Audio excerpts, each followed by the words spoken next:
RMN Network News. Samantala, pangangailangan para sa rice mill at ilang kagamitan, panawagan ng mga magsasaka sa Mangaldan, Pangasinan. Kasama mo mula sa IFM Dagupan si Idol Matthew Pacheco. RMN Live Report.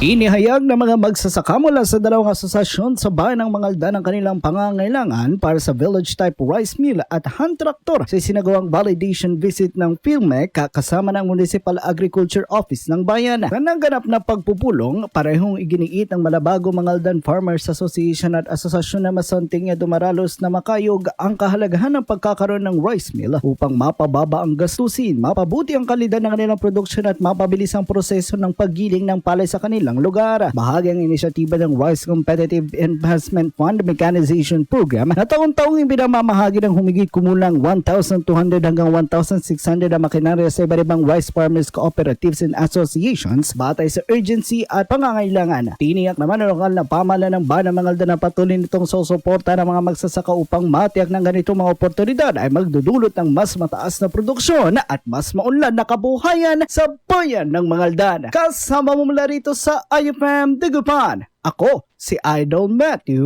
Pacheco. Tatak, RMN RMN Network News.